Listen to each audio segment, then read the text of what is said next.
One Pride, what's going on? It's your boy, T.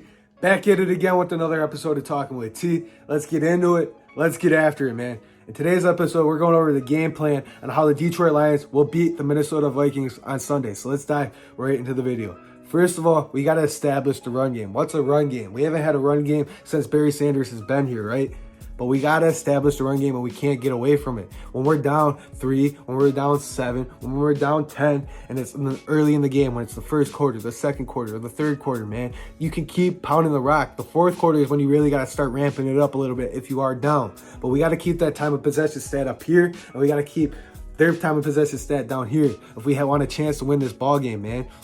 Our run game is the strength of our team. Start using it. Start establishing it and keep pounding the rock, because that's going to slow down their pass rush. Their pass rush is the strength of their team. They got Danielle Hunter coming back off of injury, and he's having a freak year so far.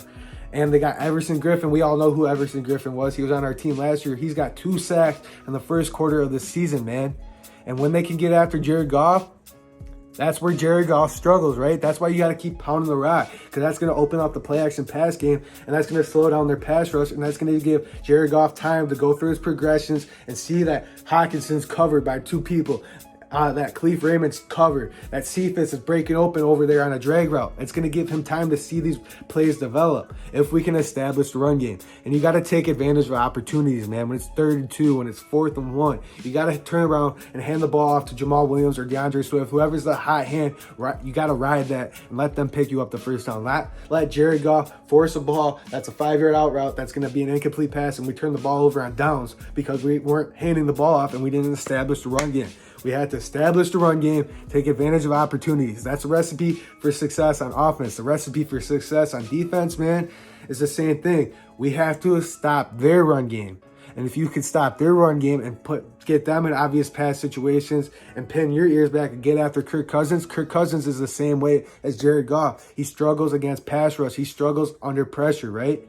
And you got to take advantage of opportunities. When we get a turnover, when we get a fumble, when we get a pick, there can't be a flag on the other side of the field. That's going to be on us. And when we have to get the ball right back to them, that's momentum killers, man. We got to stop shooting ourselves in the foot. That's been the case of this season so far. The first 4 games, San Francisco, we throw a pick 6 right before half.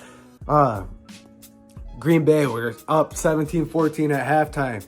And we come out, we turn the ball over.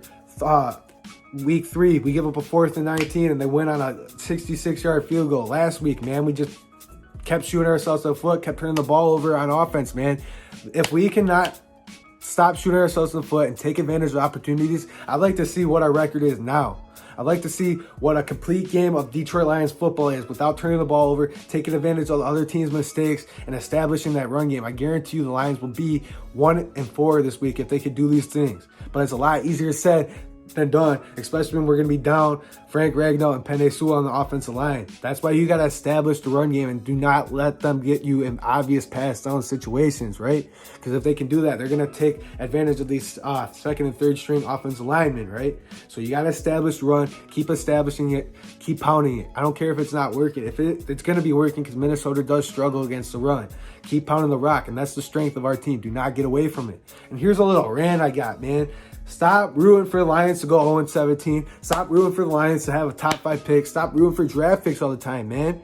I want to see progression throughout the year. I want to see them getting better, man. Why do we want to pick worse than we did last year? We want to see improvement every single year.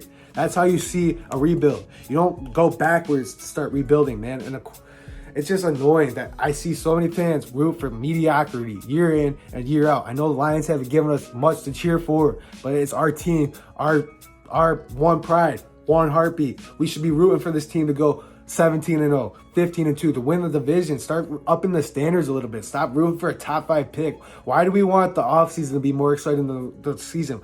Why do we want that? I don't understand that. It's your boy T signing out. I'll see you guys in the next video. One Pride signing out.